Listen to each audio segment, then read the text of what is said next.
The rain had been hitting the windows for hours. Not loud, just steady enough to make the small duplex feel even smaller. Marcus Hales sat at the kitchen table with a stack of unpaid envelopes spread in front of him. He wasn't reading them anymore, just turning them over one by one, like they might change if he waited long enough. His son had already fallen asleep on the couch with a blanket pulled halfway over his face. Marcus stood up slowly, rubbing the back of his neck. The lights flickered once when the wind picked up.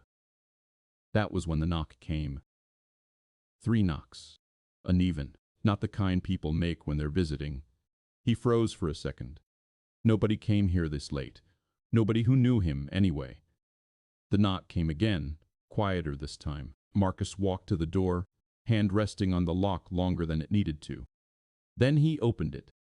2 young women stood outside in the rain. Neither of them said anything at first. The rain came in sideways. Marcus noticed that first. It pushed against the porch light in thin silver lines, blown by wind that had picked up sometime after 10. The storm had rolled in faster than the forecast said it would. Not unusual for Denver in early fall. The 2 women stood close together under the shallow overhang. Both soaked through. One of them held a small backpack tight against her chest like it contained something fragile. Marcus kept one hand on the door. "Car trouble?" he asked. The taller one nodded. She looked maybe mid-20s. Dark hair stuck to her face from the rain. Her voice, when it came, sounded careful. "Yes, about half a mile back. It just stopped." Her sister, Marcus assumed sister from the way they stood, shifted slightly. She looked younger, maybe 19, maybe 20. Hard to tell. Her arms were wrapped around herself like she was trying to stay warm.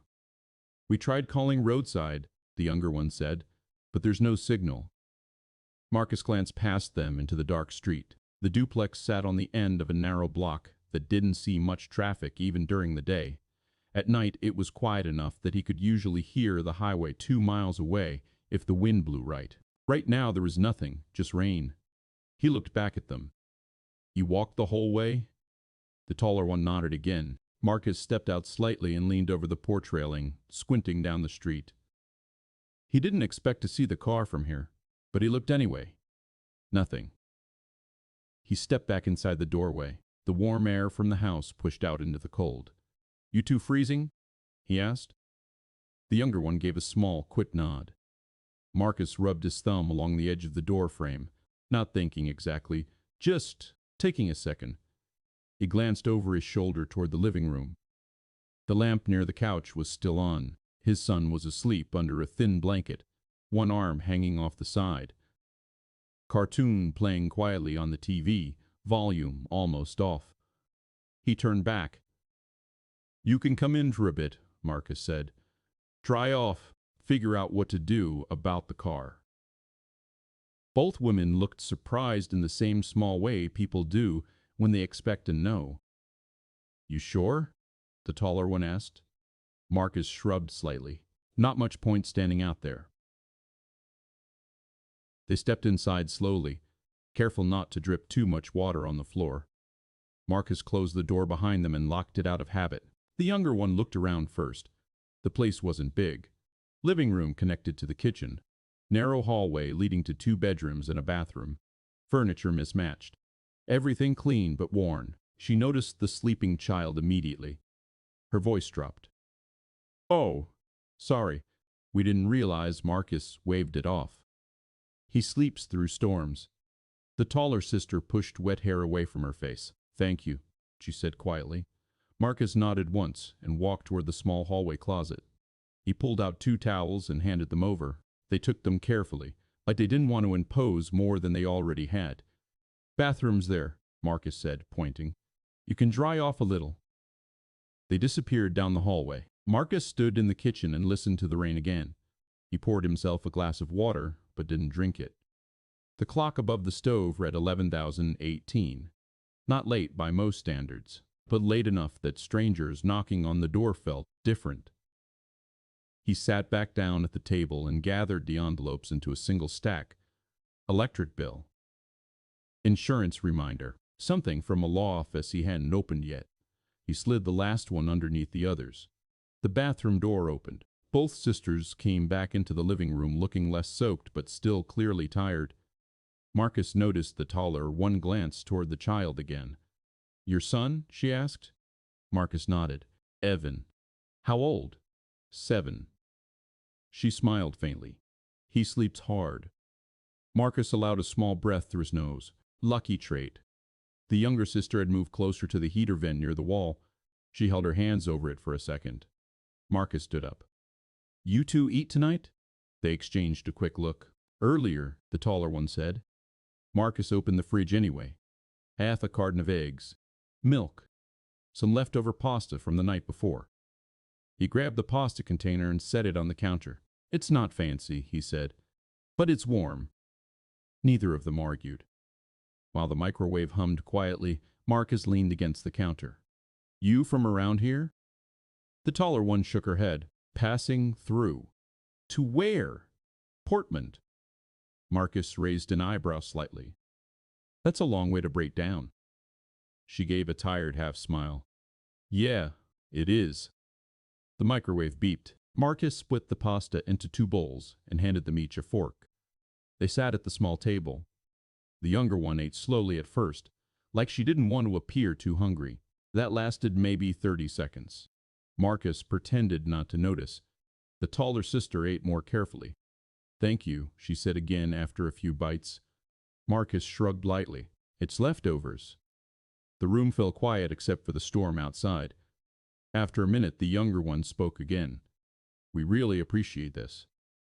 Marcus nodded but didn't say anything right away. He watched the rain sliding down the window glass. It reminded him of another night years ago. Different storm. Different house. Different life. He pushed the thought away before it settled too deeply. So, Marcus said finally, what kind of car are we talking about? The taller one wiped her hands on the towel draped over her lap. Rental SUV. Engine just died. Marcus considered that. There's a mechanic shop 2 streets over, he said. Owner's name is Dale. Opens around 8. That might work, she said, if the car's still there. The younger sister looked up quickly. You think someone would tow it? Marcus shook his head. Not tonight. Storm's too bad. That seemed to relax her slightly. Marcus glanced at the clock again. 11:42. He rubbed his eyes. You two can crash here tonight if you want, he said almost casually. Couch pulls out. Both sisters looked up. That's really not necessary. The taller one started. Marcus lifted a hand gently. It's midnight and a storm. Motels around here aren't exactly safe. They hesitated. Then the younger sister nodded slowly. Okay. Marcus stood and walked toward the couch. Give me a minute. As he pulled the fold-out frame open, he felt something strange settle in his chest. Not worry. Not exactly kindness either. Just a quiet sense that the night had shifted slightly, like something small had moved, and he wouldn't understand why until much later. The couch frame creaked when Marcus pulled it the rest of the way out. It always did that.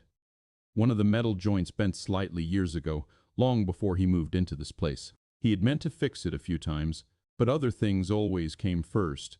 Bills, work, Evan. He pressed down on the thin mattress to flatten it. Not the Ritz, he said. The younger sister shook her head quickly. It's perfect. Marcus grabbed 2 spare blankets from the hallway closet and tossed them onto the bed. They smelled faintly like laundry soap and the cardboard box they'd been stored in. The taller sister stepped closer to the couch. We really don't want to take your space. Marcus gestured toward the hallway. I've got a bedroom. She looked like she wanted to argue once more, but something in his tone made her stop. Instead, she nodded. Thank you. Marcus turned the TV off and dimmed the lamp near the couch. The room settled into a softer light. For a moment, nobody moved. The storm outside had grown heavier. Wind pushed against the siding hard enough to make the windows rattle once or twice. Marcus glanced toward Evan, still asleep. The blanket had slipped down to his waist. Marcus walked over and pulled it back up carefully. Evan stirred a little, but didn't wake. When Marcus straightened again, he noticed the younger sister watching. You do that a lot? She asked quietly. What? Checking on him. Marcus shrugged. Habit. She smiled slightly, but it wasn't a big smile. More like recognition. The taller sister was wringing water out of the edge of her sleeve. Marcus pointed toward the hallway again. Bathroom's got a small heater. If you hang your clothes near it, they'll dry a bit by morning. That's helpful, she said. She paused a second. I'm Elena, by the way. Marcus nodded. Marcus. The younger one spoke up. Lena. Marcus blinked once. That's confusing. The two sisters laughed softly. The first real laugh since they arrived. Short for Madeline, the younger one said. Marcus nodded once more. All right. Name settled something in the room. Made the situation less strange. Elena sat on the edge of the couch bed. Marcus, she said after a moment, do people around here normally open their doors this late? Marcus leaned against the kitchen counter again. No. Then why did you? The question wasn't suspicious, just curious. Marcus took a second before answering. Rain tapped against the window again in steady rhythm. I used to travel a lot, he said. Work? Yeah. He rubbed the back of his neck. Sometimes you end up in places where nobody knows you. Car breaks down, flight cancels, things like that. Elena watched him. And someone helped you? Marcus shrugged. Sometimes. He didn't add the rest. Sometimes nobody did. The younger sister shifted under the blanket. Well, she said, I'm glad you answered tonight. Marcus didn't respond right away. He poured himself another glass of water and drank this one slowly. The house had grown quiet except for the storm. Midnight passed without anyone noticing. Elena leaned back against the wall behind the couch. Can I ask you something? She said. Marcus nodded. You live here alone with your son? Yes. No family nearby? Marcus shook his head. Not anymore. That seemed to be enough explanation for her. She didn't press further. After a while, Lena's breathing slowed. Marcus noticed before Elena did. She's out, he said quietly. Elena looked over and smiled faintly. She always falls asleep first. Marcus dimmed the lamp a little more. You should try too. Morning comes early. Elena hesitated. Marcus? Yeah, she spoke softly. You didn't have to help us. Marcus sat down at the table again, elbows resting on the wood surface. For a moment, he just looked at his hands. Then he said something simple. Yeah, I did. Elena didn't answer. After a few minutes, she pulled the blanket around herself and lay down. The storm finally began to ease sometime after 1 in the morning. Marcus stayed at the table long after the house went quiet. He opened one of the envelopes he'd been avoiding earlier. Inside was a final notice. Past due.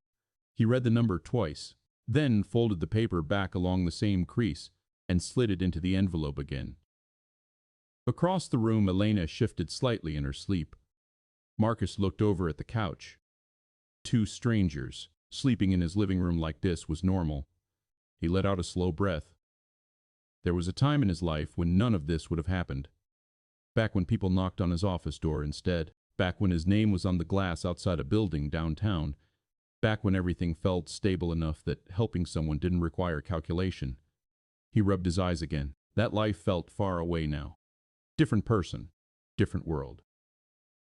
But tonight, something about the decision to open the door hadn't felt complicated. Just human. Marcus stood and walked to the front window. Rainwater slid down the glass in thin trails. The street outside was empty. Quiet again. He checked the lock on the door, turned off the kitchen light, and headed down the hallway toward his bedroom. Just before closing his door, he glanced back once more at the couch. Both sisters asleep. Evan breathing steadily on the other side of the room. The house felt fuller than it had in months. Marcus didn't know why that thought stuck with him. He just knew it did. By morning, the storm would be gone. The car would get towed. They'd thank him again and leave. Life would go back to what it was before the knock. Marcus believed that completely as he turned off the light. He had no reason not to. Marcus woke before the alarm. He always did. The room was still dark, but the storm had passed. The quiet felt different from the night before, cleaner somehow. No wind pushing at the windows. No rain tapping against the siding. Just the faint hum of the refrigerator down the hallway. Marcus lay still for a moment, staring at the ceiling. Then he remembered the couch. The strangers. He sat up slowly. The floor felt cold under his feet when he stood. He pulled on a sweatshirt from the chair in the corner and stepped into the hallway. The living room was dim with early morning light. Elena was already awake. She sat at the table with both hands wrapped around a mug Marcus didn't remember offering. She must have found it in the cabinet. She looked up when he entered. "Morning." Marcus nodded. "You sleep?" "A little."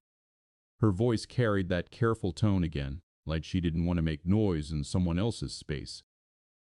Marcus glanced toward the couch. Lena was still asleep, curled under the blanket with one arm hanging off the side. Evan had rolled halfway onto the floor during the night but remained asleep too. Marcus walked over and lifted Evan gently, setting him back on the couch cushion. The boy mumbled something and pulled the blanket closer. Elena watched quietly. "I made coffee," she said. Marcus followed the smell toward the kitchen. The pot sat half full, not strong, but drinkable. He poured a mug and leaned against the counter. For a minute they just listened to the house. Morning light slowly pushed into the room. "You up early for work?" Elena asked. Marcus nodded once. "Usually." "What kind of work?" He took a sip before answering. "Architecture." Her eyebrows lifted slightly. "Really?" "Used to run a firm." The words came out flat. No pride in them. Just fact. Elena studied his face for a moment, like she was trying to place the information somewhere. "What happened?" Marcus didn't answer immediately. Instead, he walked to the window and pulled the curtain aside. The street looked washed clean from the rain, a few branches scattered across the sidewalk. His old pickup truck sat parked near the curb, rust creeping along the bottom of the door panels. He spoke without turning around. "Lawsuit." Elena didn't interrupt. "Commercial project," Marcus continued. "Downtown redevelopment. Big job." He rubbed his jaw. "Contractor cut corners on structural materials." "And blamed you?" Marcus nodded once. "The city needed someone responsible. Insurance company needed someone responsible." He let the curtain fall back into place. "Guess whose name was on the plans?" Elena sat quietly. "That must have been hard," she said after a moment. Marcus shrugged slightly. Harder was watching the firm disappear. He turned and walked back to the table. 22 employees." Elena's eyes widened slightly. Marcus sat down. 3 partners. He tapped the mug lightly against the wood surface. "One lawsuit later, nobody answers your calls anymore." The room stayed quiet. Across the couch, Evan shifted again. Elena followed Marcus's gaze. "You've been here long?" she asked. "About 2 years." "You like Denver?" Marcus gave a faint breath through his nose. "I don't think about it much." That answer seemed to tell her enough. From the couch, Lena stirred and slowly sat up, hair sticking in every direction. She blinked at the sunlight like it surprised her. "Oh," she said. "Morning." Marcus poured another mug and slid it across the table toward her. "Thanks," she said, still half asleep. A few minutes passed while everyone adjusted to the morning. Eventually, Lena looked toward the window. "The car," she said suddenly. Marcus nodded. "We'll check it after breakfast." Elena stood. "You don't need to help with that." Marcus shrugged. "I know a tow driver who owes me a favor." Lena frowned slightly. "From architecture?" Marcus shook his head. "From helping him rebuild his garage last winter." Elena smiled faintly. "You do a lot of that." "What?" "Helping people?" Marcus thought about the question longer than he expected. Finally, he said something simple. "I try not to make things worse." Lena didn't understand that answer. Elena seemed like she might. Evan finally woke when the toaster popped. He sat up, rubbing his eyes. "Dad?" Marcus turned. "Morning, buddy." Evan looked around the room and froze when he noticed the strangers. His brain took a second to process the situation. Then he whispered loudly, "Why are there people in our house?" Lena laughed before she could stop herself. Marcus crouched beside the couch. "Car trouble," he said. Evan looked relieved. "Okay." Children accepted explanations quickly if they felt safe. Elena watched the interaction carefully. Marcus handed Evan a plate of toast. "Eat." The boy obeyed. For a few minutes, the small duplex felt almost normal. Coffee, toast, quiet conversation. But underneath it all, Marcus felt something else moving around in his chest. Not worry, not regret, just the strange awareness that these people would leave soon, and the house would return to silence again. He had gotten used to that silence. Still, the room felt different with voices in it. Marcus finished his coffee and stood. "Let's go find your car." The morning air felt colder than Marcus expected. Storms had a way of doing that, pulling the warmth out of everything overnight. The pavement still held dark patches where water hadn't fully dried. Marcus walked ahead down the sidewalk while the sisters followed beside him.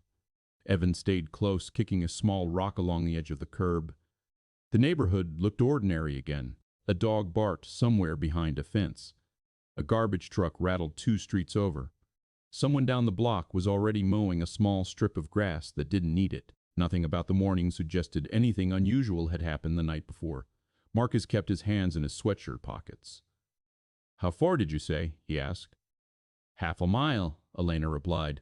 "Maybe a little more." They walked another minute before Lena pointed ahead. There. The SUV sat crooked near the side of the road where the shoulder widened slightly. One tire half in gravel, the rest on pavement. Marcus stepped closer and looked it over. No visible damage. He tried the driver's door. Locked. Elena stepped forward and unlocked it with the key fob. Marcus slid into the driver's seat and turned the key. The engine clicked once. Then nothing. He tried again. Same result. Marcus leaned back slightly. "Battery's gone." Lena looked worried. "But it died while we were driving." Marcus nodded. "Alternator, maybe. Hard to tell." He stepped out of the vehicle and shut the door. Tow truck's easiest solution. Elena folded her arms. "That'll take hours, won't it?" Marcus pulled his phone from his pocket. "Depends who answers." The call rang twice before a gravelly voice picked up. "Yeah? Dale, it's Marcus." A pause. "Hail, hail, still me." The man on the other end let out a short laugh. "Didn't think architects woke up before noon." Marcus glanced at the sisters. "Need a towel." "Where from?" Marcus described the street. Dale grunted. "Give me 40 minutes." Marcus hung up. 40 minutes, he said. Lena exhaled in relief. They leaned against the hood of the SUV while they waited. Evan crouched down nearby, inspecting a line of ants marching along the cracked pavement. For a while, nobody talked. Morning traffic slowly increased in the distance. Finally, Elena spoke. "You really did run your own firm?" Marcus nodded. "What kind of buildings?" "Mostly mixed-use developments. Some residential. A few public spaces." Her curiosity seemed genuine. "You must have loved that." Marcus looked out toward the road, Alo drawing something on paper and watching it exist later. He paused. Loved walking through a structure, knowing every line had a reason. Elena watched his face carefully. "Do you still design?" Marcus shrugged. "Freelance work sometimes." "What kind?" "Decks, kitchen remodels, small stuff." Lena frowned slightly. "That seems like a big change." Marcus gave a faint half smile. "Life does that." The tow truck appeared sooner than expected. Dale pulled up beside them in a rusted flatbed with faded company lettering on the door. He climbed out slowly, stretching his back. Dale looked like a man carved out of old leather and engine grease. "Morning," he said. Marcus nodded. "Morning." Dale glanced at the sisters. "Your car?" Elena nodded. "Engine died." Dale lifted the hood and poked around for a minute. "Alternator," he said finally. Marcus looked at Elena. "Told you." Dale closed the hood and started hooking the SUV to the truck. Lena stepped closer to Marcus. "You really didn't have to stay with us for all this." Marcus shrugged. "Was already awake." She smiled. "You say things like that a lot." Marcus didn't answer. When the SUV was secured, Dale climbed back down from the truck. "Shop or dealership?" he asked. Elena looked at Marcus. Marcus thought for a second. "Dale's shop will be cheaper." Dale snorted. That's the nicest thing anyone said about me all week. Elena nodded. Then your shop. Dale wrote something on a clipboard. You folks need a ride? Marcus pointed back toward the duplex. We'll walk. Dale gave Marcus a long look. Used to living down here. Yeah. Dale shook his head slowly.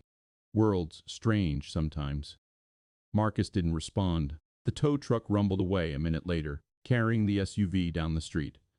The four of them stood there watching until it turned the corner. Then Lena looked at Marcus. Well, she said. Marcus nodded. Well. They started walking back toward the duplex. The sun had climbed higher now. Warm light reflected off the wet pavement.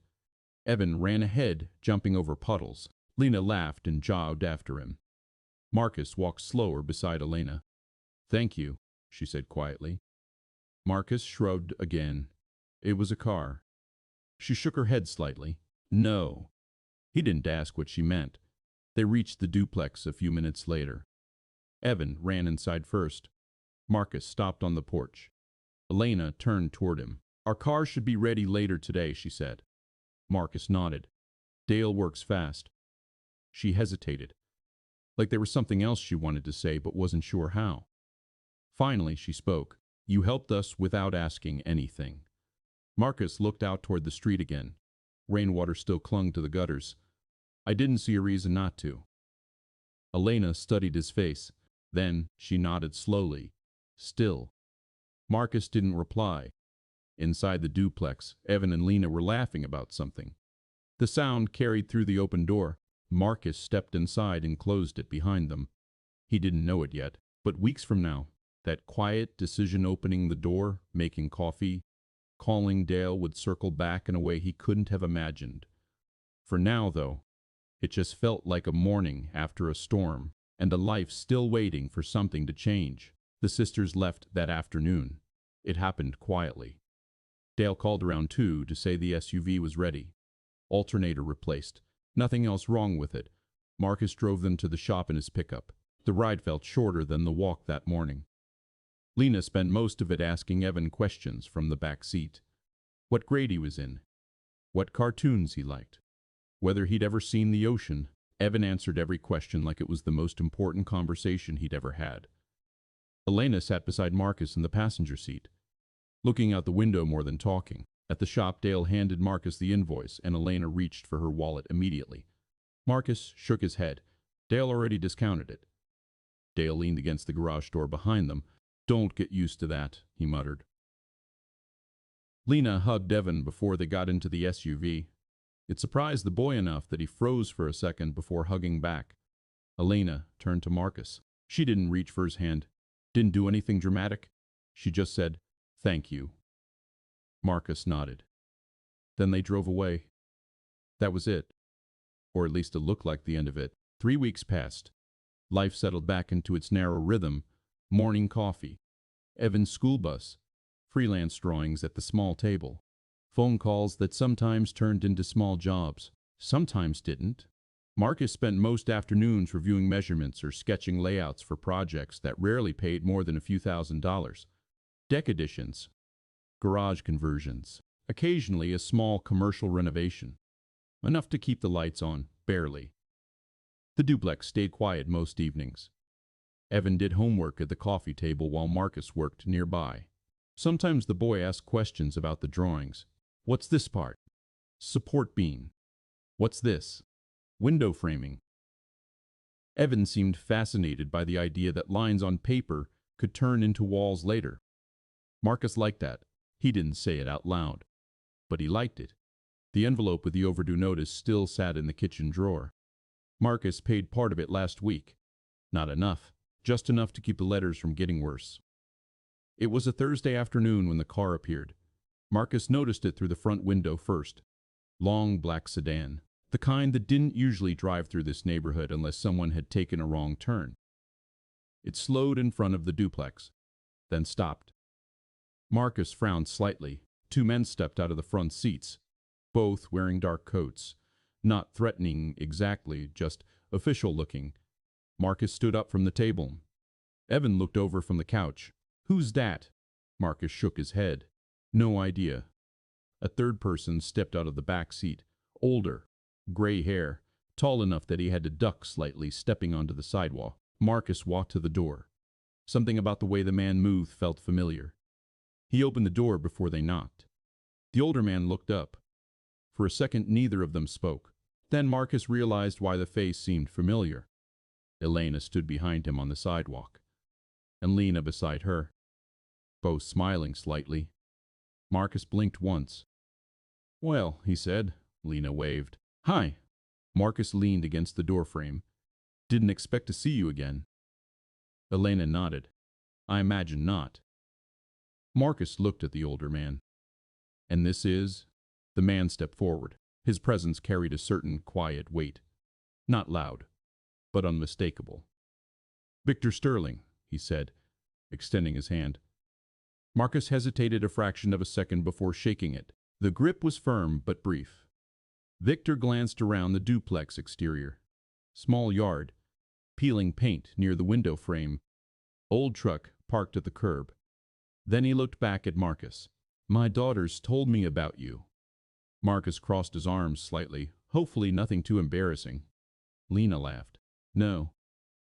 Victor's expression stayed calm. "They told me you helped them during the storm." Marcus shrugged. "It was raining." Victor nodded slowly. "Yes." He studied Marcus a little longer.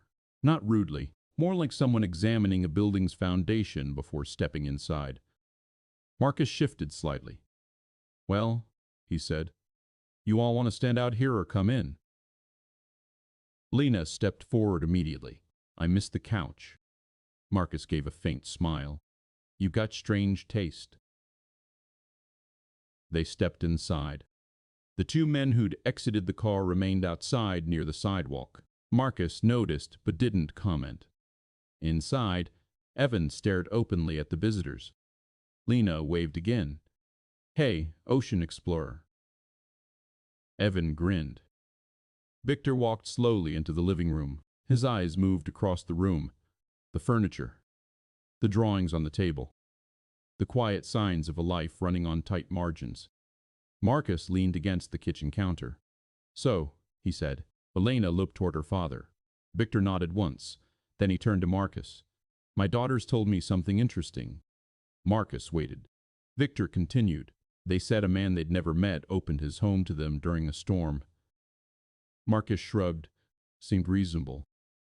Victor's eyes moved to the architectural sketches on the table. "You're an architect." "Used to be." Victor picked up one of the drawings. His eyebrows lifted slightly. "These are good." Marcus didn't answer. Elena watched the exchange carefully. Victor set the drawing down again. Then he said something that shifted the room slightly. "I'd like to talk to you about work." Marcus didn't move. "Work." Victor nodded. "In Portland." The word hung there for a moment. Marcus felt something in his chest tighten slightly. Not excitement, not hope. Just caution. He folded his arms again. "I think you might have the wrong guy." Victor shook his head slowly. "No," he said. "I'm quite sure I don't." The room grew quiet. Marcus looked at Elena. She met his gaze calmly. Then Lena spoke from the couch. "We told him everything." Marcus sighed softly. That explained it. Victor stepped closer to the table. "I run Sterling Development." Marcus knew the name. Everyone in architecture knew the name. Large-scale projects. Urban redevelopment. Billions in property. Marcus said nothing. Victor studied him again. "My firm needs a senior architect." Marcus let out a slow breath. "You should probably keep looking." Victor tilted his head slightly. "Why?" Marcus gestured vaguely around the room. "Because this is what my career looks like now." Victor didn't glance around. He kept his eyes on Marcus.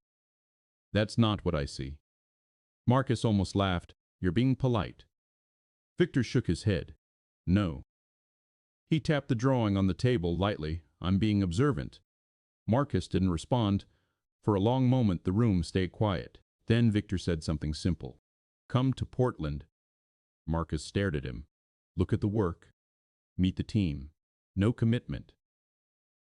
Marcus felt the weight of the offer settle slowly. It didn't feel real. Not yet.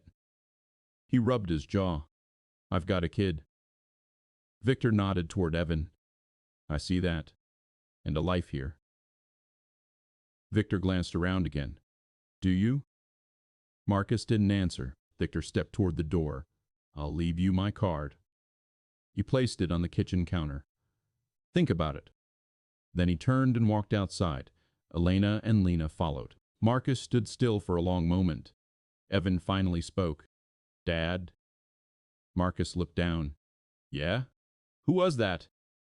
Marcus picked up the card. The heavy paper felt expensive. Victor Sterling, Sterling Development, Portland. Marcus set the card back down. I'm not sure yet, he said quietly. The sedan stayed parked outside for a few minutes after they stepped out. Marcus noticed that through the window. Not in a suspicious way. Just waiting. Elena and Lena stood beside their father on the sidewalk. They spoke quietly among themselves while one of the men near the car checked something on his phone. Marcus remained inside. He hadn't moved from the counter. The card sat in front of him. Evan leaned forward on the couch, elbows on his knees. So, is he your boss now? Marcus let out a small breath. No. Are you going to work for him? Marcus rubbed his jaw again. I didn't say that. Evan nodded slowly, pretending to understand something that clearly didn't make sense to him. Outside, the sedan door opened. Victor Sterling stepped back out and walked toward the porch again. Marcus frowned slightly. The knock came once. Marcus opened the door. Victor stood there alone this time. Sorry, he said calmly. One more thing. Marcus waited. Victor looked past him into the duplex for a moment. Not judgmentally, just noticing. Then he said something quieter. You didn't ask my daughters who we were that night. Marcus shrugged. They were cold. Victor nodded slowly. Yes. He seemed to think about that for a second. Then he reached into his coat pocket and pulled out a folded document. Your firm, Victor said. Hale and Ridley Architecture. Marcus felt something tighten in his chest. That name hadn't been spoken in years. Victor continued.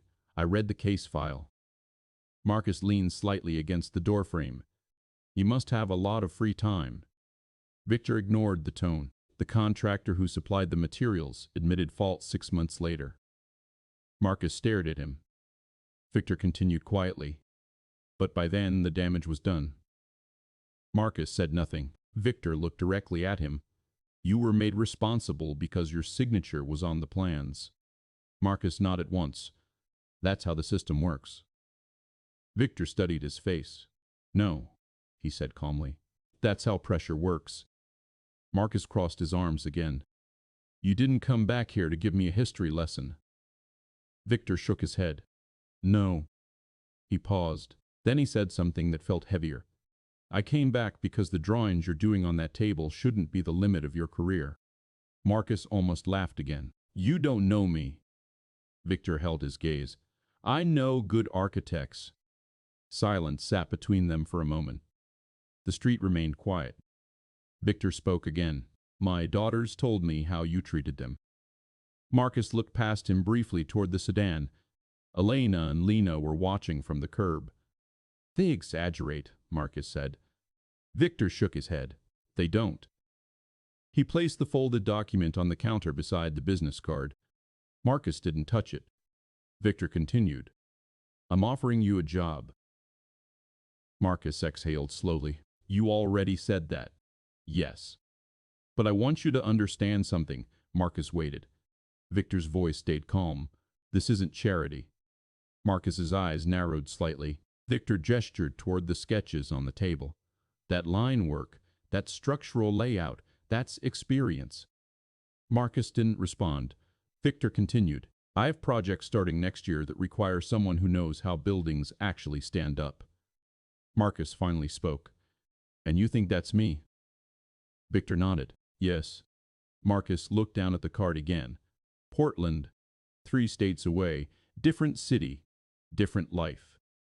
Evan's voice came quietly from the couch. Dad? Marcus glanced over. Yeah? Is Portland near the ocean? Victor turned slightly toward the boy. Yes, he said. Evan's eyes widened. Marcus rubbed his forehead slowly. Victor watched him for a moment. Then he spoke more gently. I'm not asking you to decide today. Marcus nodded faintly. That's good. Victor stepped back toward the door. Come to Portland for a week. Marcus looked up. Just look at the projects. No promises. No contracts. Marcus didn't answer. Victor opened the door. Before stepping out, he added one last sentence. People get second chances in architecture more often than they realize. Then he left. Marcus stood in the doorway as the sedan pulled away. The street returned to normal. Quiet again. Inside the duplex, the silence felt different now. Evans slid off the couch and walked over to the counter. He picked up the business card and examined it carefully. This looks expensive, he said. Marcus leaned against the counter. Probably is. Evan looked up. Are we going to Portland? Marcus didn't answer right away. He unfolded the document Victor had left. Inside were printed pages from the old lawsuit. Highlighted sections. Contractor statements. Material supplier reports. Details Marcus hadn't looked at in years. He folded the pages again slowly. Evan watched his face. Marcus looked toward the window. The afternoon sun had shifted across the street. Everything outside looked exactly the same as it had that morning, but the room didn't feel the same. Something had moved. Quietly, Marcus picked up the business card again, ran his thumb along the edge. Then he placed it back on the counter. Maybe, he said. Marcus didn't call Victor that day. Or the next. The card stayed on the kitchen counter for almost a week before he finally moved it. Not into the trash, just into the drawer with the envelopes. Life kept moving in the meantime. Evan's school bus still came at 7:18 every morning. The brakes squealed the same way they always did. Marcus stood on the porch with his coffee and watched the bus pull away like he did every weekday. Then he went back inside to the quiet. The drawings on the table changed every couple days. A small office renovation. A detached garage someone wanted converted into a rental unit. Nothing complicated. Nothing that required the kind of thinking Marcus used to do. He finished them anyway, sent invoices, waited. By the second week, the cards started showing up in his thoughts at strange moments. When he was measuring a staircase clearance, when he was standing in line at the hardware store, once when Evan asked a question about bridges during dinner. Marcus had designed one once, a pedestrian bridge connecting two office blocks downtown. He remembered standing beneath the finished structure the day it opened, watching people walk across it like it had always been there. He hadn't thought about that in years. The call happened late one evening. Evan had already gone to bed. Marcus was sitting at the table reviewing a contractor's change request when he finally pulled the card from the drawer. He stared at the number for a while, then dialed. It rang once. Victor answered immediately. Marcus. Marcus frowned slightly. You expected the call? Victor's voice carried the faint sound of traffic in the background. I hoped for it. Marcus leaned back in the chair. I'm not accepting anything. I didn't think you were. Marcus looked down at the card again. I'll come for a week. Victor didn't hesitate. Good. Marcus raised an eyebrow. That was quick. I already told my team to expect you. Marcus shook his head slightly. You're confident. Victor's voice stayed calm. I'm observant. Marcus rubbed his jaw. I'll need to bring my son. A short pause. That won't be a problem, Victor said. Marcus nodded slowly. We'll drive. When can you come? Marcus thought for a moment. Next week, Victor responded immediately. I'll have the office ready. Marcus almost laughed. It's just a visit. Victor's answer came quietly. Yes. The drive to Portland took most of 2 days. Marcus hadn't driven that far in years. The pickup truck wasn't built for comfort, but it held the road well enough. Evan treated the trip like an expedition. Mountains fascinated him. So did rivers. Every hour he had another question. Do people live up there? Why is that bridge so tall? Is the ocean bigger than this? Marcus answered what he could. The rest he let the road explain. They crossed into Oregon late in the afternoon on the second day. The air changed first, cooler. damp in a way Denver never was. Evan noticed it immediately. It smells different. Marcus nodded. Trees. Portland appeared gradually, not towering like some cities, just spreading outward between rivers and hills. Victor's office sat downtown, a tall glass building near the waterfront. Marcus parked the pickup 2 blocks away. He looked up at the building for a moment before stepping out. Evan followed, staring at everything. Is this where the job is? Marcus closed the truck door. We're just looking. Inside, the lobby felt quiet and polished. Clean stone floors, high ceiling, reception desk made from dark wood. The receptionist looked up. Yes? Marcus stepped forward. Marcus Hale. Her expression shifted immediately. Oh, Mr. Sterling is expecting you. Of course he was. She handed him a temporary badge. 23rd floor. Evan's eyes widened when they stepped into the elevator. The doors closed with a soft sound. Marcus watched the numbers climb. He hadn't been in a building like this as a visitor in a long time. 23 floors passed quickly. The elevator doors opened to a wide hallway lined with glass offices. Natural light flooded the entire floor. People moved quietly between workstations. The energy felt focused, purposeful. Victor stood near the far end of the hallway. He walked toward them when he saw Marcus. Good trip? Marcus nodded. Long. Victor looked down at Evan. And this must be the Explorer. Evan nodded seriously. Yes. Victor extended his hand like he had with Marcus before. Evan shook it carefully. Victor gestured down the hallway. Come see what we're building. Marcus followed. They passed large screens displaying 3D models of building projects, structural diagrams, urban layouts. Marcus tried not to react. But some part of his brain had already started reading the plans, calculating load paths, evaluating material choices. Victor noticed. You still see it, he said. Marcus didn't answer. They stopped at a large conference table covered in blueprints. Victor unrolled one. Marcus leaned closer before he realized he had moved. The design showed a waterfront residential complex, multiple towers, shared foundation platform, pedestrian spaces integrated between structures. Marcus studied the structural notes. Then he pointed at something. This column spacing won't handle the lateral loads near the river. Victor looked at him. Marcus continued. Wind shear from the water will amplify at that height. Victor's eyes narrowed slightly. What would you change? Marcus grabbed a pencil from the table without thinking. He sketched quickly along the margin. Shift the load transfer here. Victor watched silently. Marcus finished the sketch and stepped back. The room stayed quiet. Victor finally spoke. Good. Marcus looked up. Victor nodded toward the drawing. Very good. Marcus set the pencil down. It's just a suggestion. Victor shook his head. No. He looked directly at Marcus. It's exactly why you're here. Marcus glanced around the office again. The scale of the projects, the quiet confidence of the team working nearby. For the first time in years, something in his chest felt familiar. Not hope. Something steadier than that. Recognition. Victor spoke again. Stay the week. Marcus nodded slowly. I will. Marcus didn't notice how quiet the office was until later. At first everything felt almost overwhelming. Screens everywhere. Drawings layered across tables. Engineers leaning over structural models. People speaking in calm, focused voices. No one rushed. No one shouted. Work simply moved. Victor walked Marcus and Evan through the main floor slowly. This team handles the waterfront projects, he explained. Residential, mixed-use, civic structures. Marcus nodded but said very little. He kept looking at the drawings. The scale of them. Foundations spreading across city blocks. Load diagrams stretching across entire walls. Digital models rotating slowly on screens.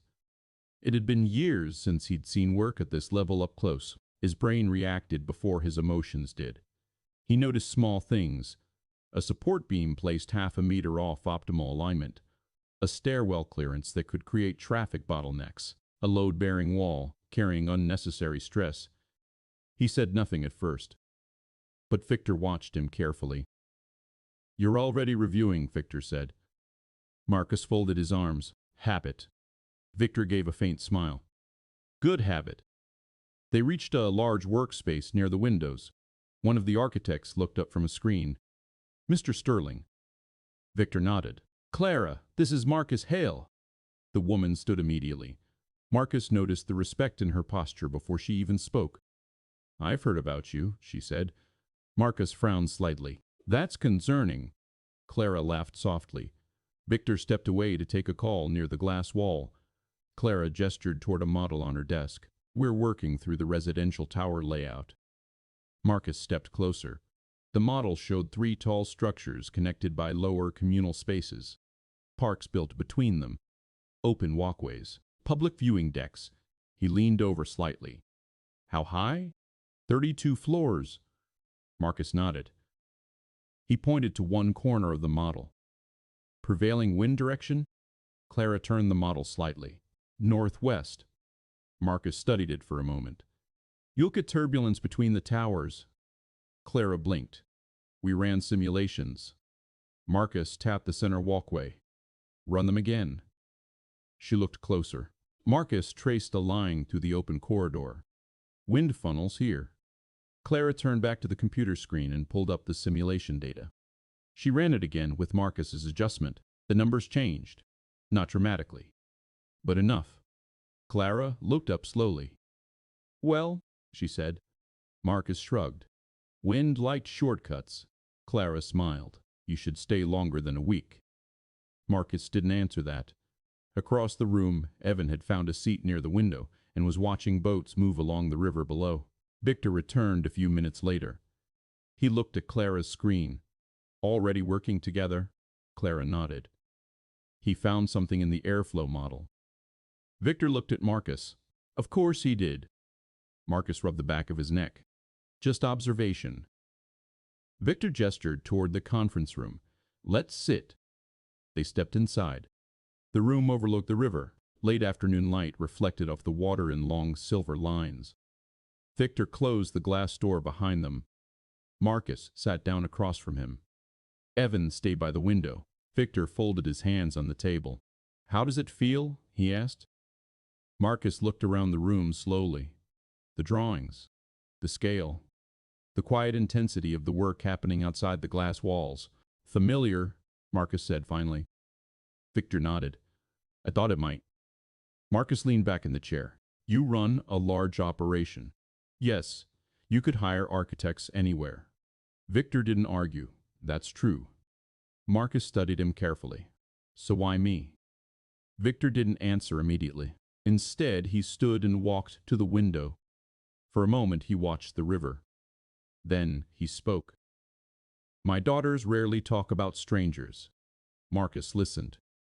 Victor continued. They told me about a man who opened his home during a storm. Marcus exhaled slightly. We're back to that again. Victor turned toward him. Yes? Marcus shook his head. That doesn't qualify someone to design towers. Victor walked back to the table. No. He tapped the blueprint Marcus had adjusted earlier. This does. Marcus looked down at the drawing. Victor continued calmly. You made 3 corrections in less than 10 minutes. Marcus didn't reply. Victor's voice stayed steady. 2 of them my team hadn't noticed. Marcus sighed quietly. That's experience. Victor nodded. Exactly. The room stayed quiet for a moment. Then Victor said something simpler. Stay. Marcus looked up. Victor continued. Not the weak. Marcus waited. Victor leaned forward slightly. Stay here. Work with us. Marcus stared at him. Victor didn't rush the silence. Finally, Marcus spoke. I live in Denver. Victor nodded. You could live here. I have a son. Victor glanced toward Evan near the window. I noticed. Marcus rubbed his forehead slowly. Moving isn't simple. Victor agreed. No. Another pause settled in the room. Then Victor said something different.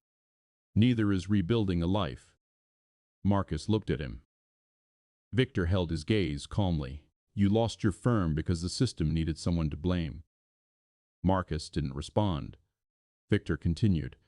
That doesn't erase the architect you are. Marcus leaned back again. For a moment, neither man spoke. Outside the conference room, people continued working quietly. Marcus looked through the glass wall. He watched Clara reviewing the airflow model again.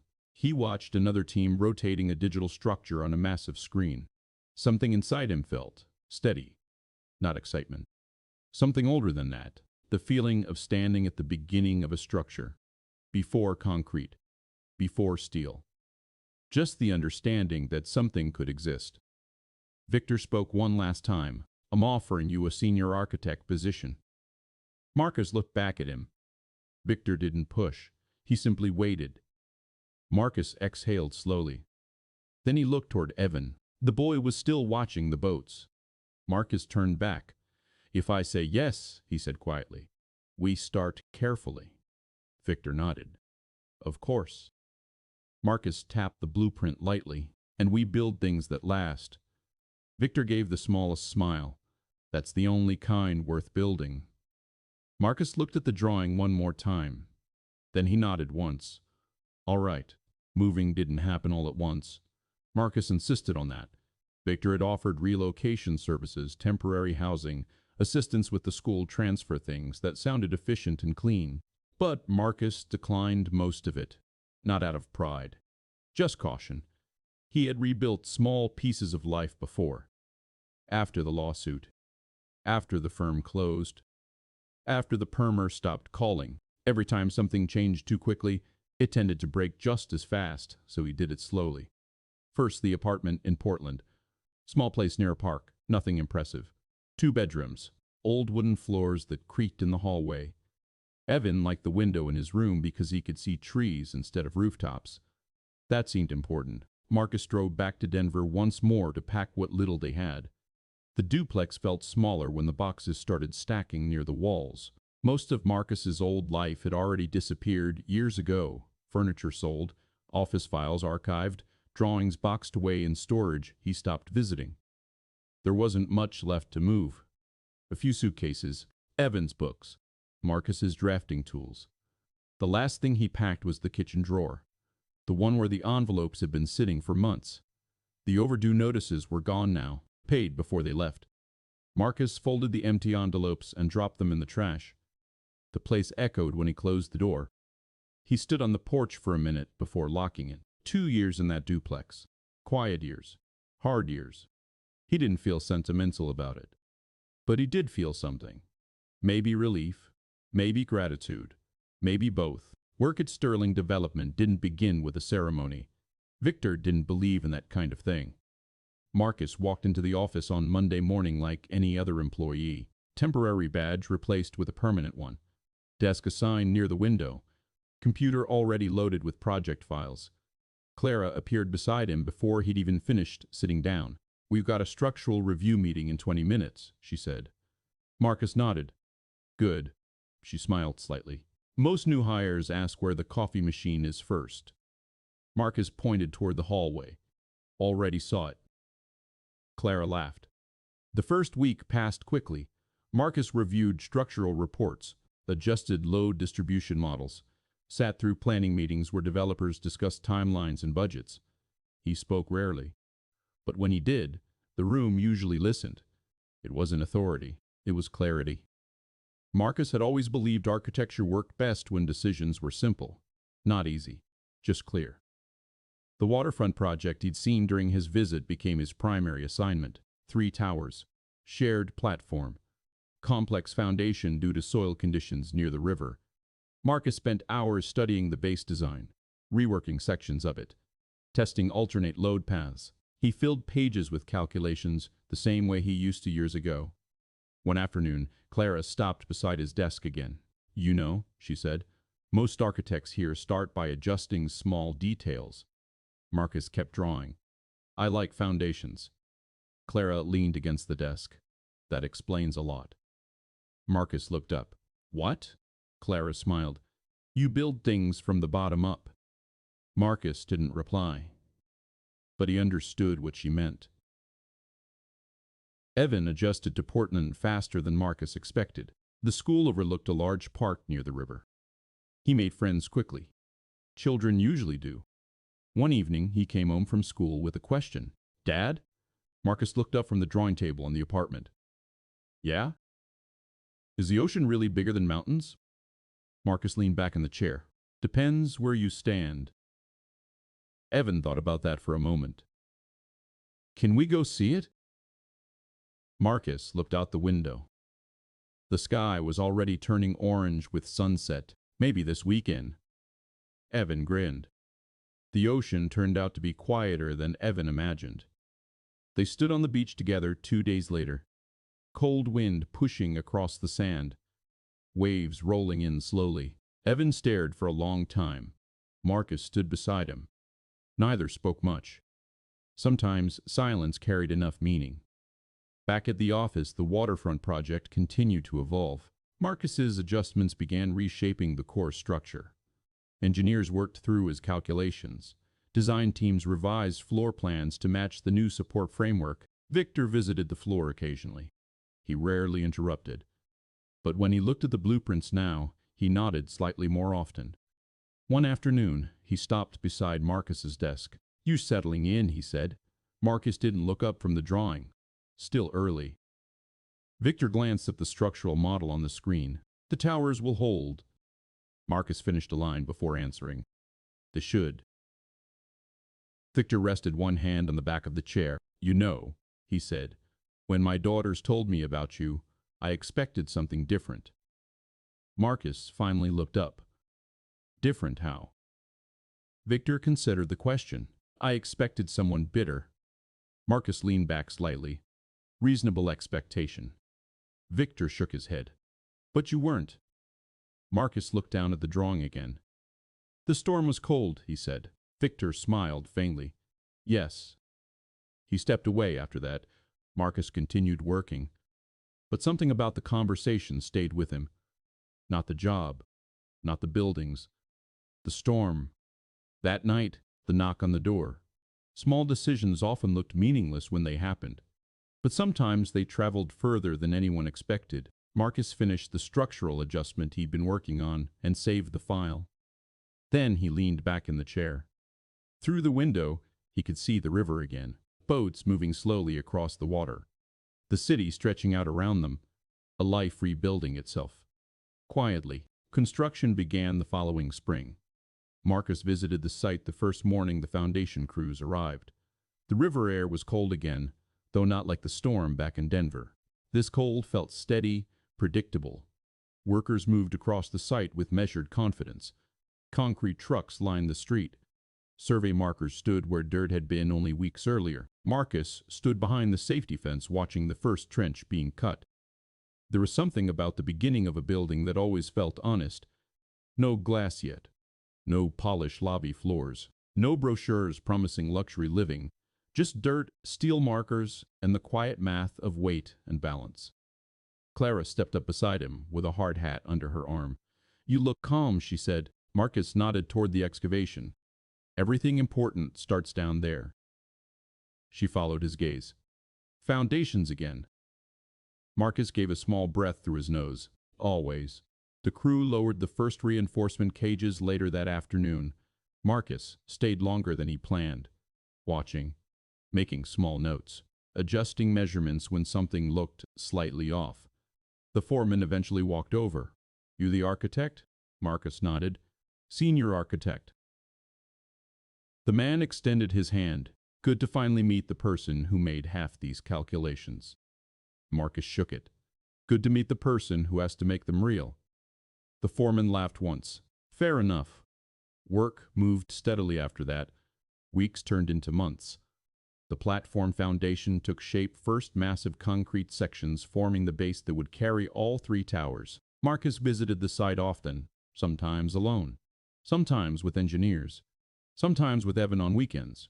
The boy liked watching the cranes. One afternoon he asked a question while they stood near the fence. "Did you draw all this?" Marcus shook his head. "Lots of people worked on it." Evan looked up at the rising structure. "But you helped." Marcus nodded once. "Yes." Evan stared at the construction again. "That's pretty cool." Marcus didn't respond. but he felt something quiet settle in his chest. The first tower began rising in late summer. Steel beams climbed floor by floor. Glass panels followed weeks later. The shape Marcus had first seen on Victor's conference table slowly turned into something solid.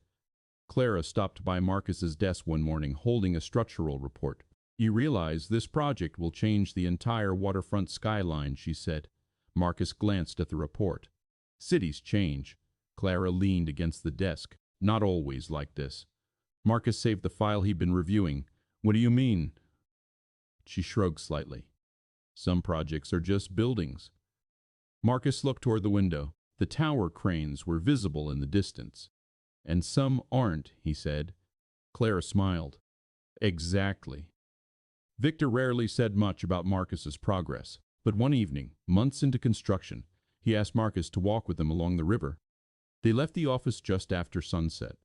The towers were visible, now steel frames catching the last light. Victor stopped near the edge of the water. "You see that?" Marcus followed his gaze. The structure stood half completed, but its outline was already unmistakable. Marcus nodded. "Yes." Victor folded his hands behind his back. "When I started this company," he said quietly, "I believed buildings were about profit." Marcus listened. Victor continued. "Then I watched people live inside them." Marcus understood the shift in tone. Victor looked back toward the tower. "Families, children, lives unfolding between walls we designed." Marcus nodded slowly. Victor turned slightly toward him. "You design structures like someone who understands that." Marcus didn't answer immediately. He thought about the duplex in Denver, the storm, two strangers standing under a porch light. Finally, he said something simple. "Buildings hold people." Victor smiled faintly. "Yes?" They stood there for a few more minutes, watching the river move, watching the city lights come on. Months later, the first tower opened. Marcus stood in the plaza between the buildings during the quiet hour before residents moved in. Morning sunlight reflected across the glass surfaces. Workers removed the final construction barriers. Clara joined him again. "You ever think about how strange this is?" she asked. Marcus looked up at the structure. "Strange how?" "You lost everything once," she said. Marcus nodded. "And now you're standing here." Marcus considered that. "Yes." Clara watched a family walking toward the entrance with boxes. "You're not surprised?" Marcus thought about the question carefully. Then he shook his head. "Not really." Clara raised an eyebrow. "Why?" Marcus looked toward the river. Because somewhere in the back of his mind he still remembered the storm, the knock, the moment he opened the door. He spoke quietly. "Sometimes the biggest changes don't start with plans." Clara followed his gaze toward the water. "What do they start with?" Marcus watched the family disappear into the building. Then he said the only answer that felt honest. "Small decisions." The wind moved gently through the plaza. Glass towers reflected the sky above them. And Marcus Hale stood there an architect again, not thinking about the night he opened his door as something heroic. Just something human, something simple, a moment that kept traveling long after the storm ended. And somehow, it built a life.